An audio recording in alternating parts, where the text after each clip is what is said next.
Talk about this issue of law and order, though, and in the joint recommendation that came from the Biden-Bernie Sanders task force, you talked about, quote, reimagining policing. Yeah. First of all, what does reimagining policing mean, and do you support? It means... let me, if I might finish the question, what does reimagining policing mean, and do you support the Black Lives Matter call for community control of policing?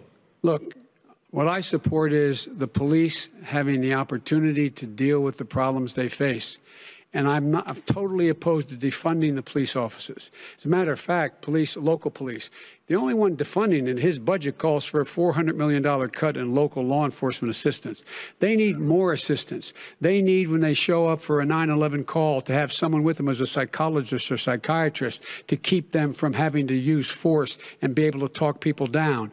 We have to have community policing like we had before, where the officers get to know the people in the communities. That's when crime went down. It didn't go up, it went down. And so we have to be engaged. That's not what they're talking about, Chris. That's not what they're talking about. He's talking about defunding the police. That is not true. He doesn't have any law support. Look, he has no law enforcement that's not support. true. Almost nothing. Look. Oh, really? Who do you have? Name one group that supports you. Name one group that came out and supported you.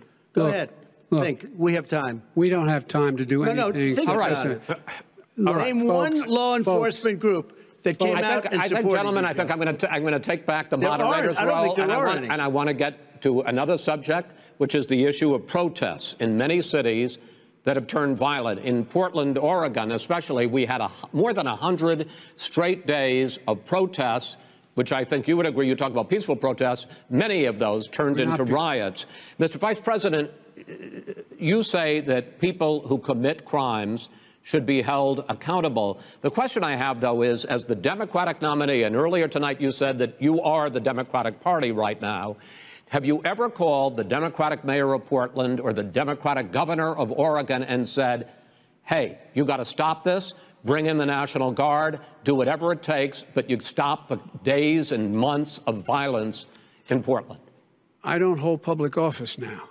I am a former vice president. I've made it clear. I've made it clear in my public statements that the violence should be prosecuted. It should be prosecuted, and anyone who commits it. But you've never called for the people, the leader. Excuse me, sir.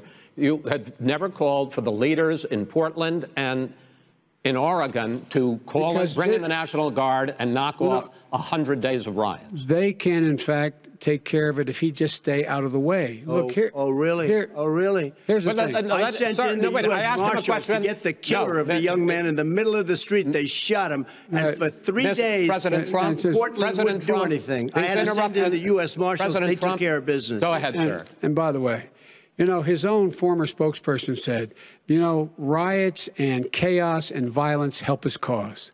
That's what this is all about. I don't know who said that. I do. Who? I think Kellyanne Conway. I don't think she said that. She said that. And so here's the But here's the point. Go ahead, the point is that that's what he is, keeps trying to rile everything up.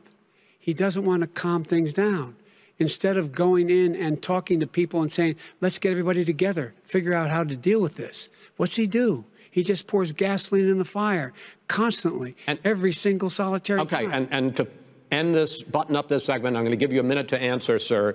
You have repeatedly criticized. I have to answer his statement. No, you have repeatedly. Wait, you have no. You've been talking back and forth. You made a statement. I'm asking you. I would love to end it. Sir, I would love to end it. You know, if you want to switch seats.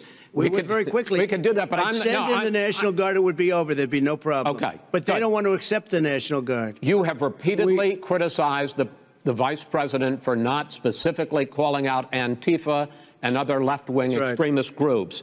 But are you willing tonight to condemn white supremacists and militia groups and to say that they need to stand down and not add to the violence in a number of these cities, as we saw in Kenosha and as we've seen in Portland? Sure, are you I'm prepared to specifically do it? Well, go ahead, sir. I would say almost everything I see is from the left wing, not from the right wing. So what are you saying? I'm willing to do anything. I want to see peace. Then do it, sir. Say it. Do it. Say it. Do you want to call him? What do you want to call him? Give me a name. Give me a name. White supremacists and who would you like me to condemn? White supremacists and right Proud Boys. Stand back and stand by. But I'll tell you what. somebody's got to do something about Antifa and the left, because this is not a right-wing problem. This is a left-wing. FBI director This is a left-wing problem. White supremacist. Antifa's an idea, not an organization. Oh, you got to be not kidding. malicious. That's what his FBI. His FBI director said. Well, then you know what? No, we're done, sir. We're moving on to the next. We're moving. When a bat hits you over the head, that's not an idea. Everybody in your administration tells you the truth has a bad idea. Can I tell you what? You have no ideas. Antifa is a dangerous, all right, radical gentlemen, group. we're now moving on to the Trump and Biden records. They'll overthrow you. When a president,